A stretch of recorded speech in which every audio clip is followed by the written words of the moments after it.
আসসালামু আলাইকুম, সবাই কেমন আছেন? আজ বিশ্ব মা দিবস। পৃথিবীর প্রতিটা মাকে জানায় শ্রদ্ধা, সালাম এবং ভালোবাসা। বছরে একদিন চাই না মা দিবস, প্রতিদিন চাই মা দিবস। মা, তোমাকে অনেক ভালোবাসি, মুখে বলতে পারি না। আমাদের সমাজে আমরা মাকে ভালোবাসি স্বার্থের জন্য। মায়ের যখন বয়স হয়ে যায় তখন আমরা মাকে কিন্তু দেখি না। আর একটা মায়ের দুঃখের গল্প শুনেছি বেশি, 90% সুখের গল্প কমই শোনা হয় মাদের মুখ থেকে। একটা মা চিৎকার করে কান্না করতে পারে না, একটা মা চিৎকার করে বলতে পারে না তার ভিতরের কষ্ট। মারা না কোনো কিছু চায় না সন্তানের কাছে, একটু ভালো ব্যবহার আর একটু ভালো আচরণ, আর কিচ্ছু চায় না মারা। আমি সুন্দর করে গুছিয়ে কথা বলতে পারি না, আমার কথায় ভুল ত্রুটি হলে আপনারা সবাই ক্ষমার দৃষ্টিতে দেখবেন। স্বার্থ ছাড়া কেউ কাজ করে না, শুধু বিনা স্বার্থে একটা মা সন্তানকে ভালোবাসে। আসেন আমরা সবাই মাকে ভালোবাসি, মায়ের পায়ের তলে জান্নাত।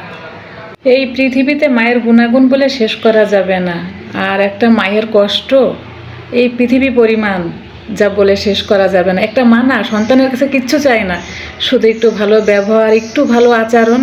আমরা যদি প্রতিদিন মায়ের সাথে 5টা মিনিট কথা বলি, মা তুমি কেমন আছো, খাওয়া দাওয়া করেছো, মায়ের মনটা জানেন পৃথিবী পরিমাণ বড় হয়ে যায়। মা না খেয়ে থাকলেও বলবে হ্যাঁ মা বা বাবা আমি খেয়েছি।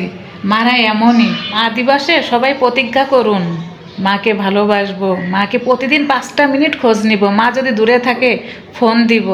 মারা না কোনো কিছু চায় না সন্তানের কাছে, একটু ভালো ব্যবহার আর একটু ভালো আচরণ, আর কিচ্ছু চায় না মারা।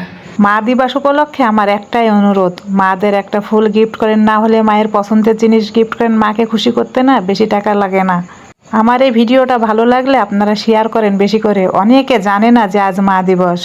হয়তো এটা দেখে অনেকের মনে জাগতে পারে মাকে একটা ফুল গিফট দিয়ে। আর এভরিডে আমার ছেলে আমাকে আমার পছন্দের খাবার এনে দেয়, আমার ছোট্ট ছেলেটা আমাকে চা বানিয়ে দেয়, আমার পছন্দের সমস্ত জিনিস প্রতিদিন নিয়ে আসে, আমি যা যা পছন্দ করি। আমার ছোট্ট ছেলেটা যে আমাকে এত ভালোবাসে আমি বলে বোঝাতে পারবো না। পৃথিবীতে যার মা নেই সেই বোঝে মা না থাকার যন্ত্রণা। মা থাকতে মাকে সম্মান করুন, ভালোবাসুন প্লিজ। আমরা মাকে ভালোবাসি না, সেই কারণে আমাদের দেশে বিভিন্ন জায়গায় বৃদ্ধাশ্রম তৈরি হয়েছে। আমরা যদি প্রকৃত মাকে ভালোবাসতাম তাহলে কি আমরা বৃদ্ধাশ্রমে মাকে রেখে আসতাম? মাদের গল্প বলে আমি শেষ করতে পারবো না। তা সব কিছু ভুলে যে প্রতিদিন আমরা একটু মাকে খোঁজ নিয়ে মাকে ভালোবাসি।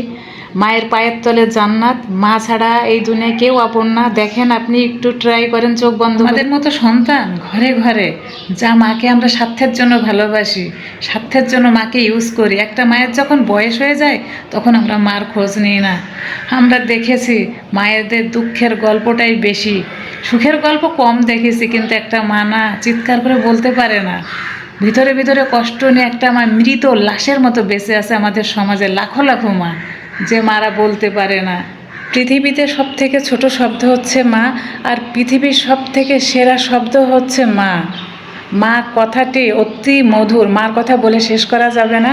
তবে আমি চাই না 365 দিনের ভিতরে একটা দিন মা দিবস হোক। আমি চাই 365 দিন মা দিবস হোক। আমাদের মাদের অবস্থা আপনারা কি জানেন? এই সমাজে মাদের খবর কেউ নেই। পৃথিবীর প্রতিটা মা ভালো থাকুক, সুস্থ থাকুক এই দোয়া করি। প্রতিটা মায়ের জন্য রইল আমার শুভকামনা।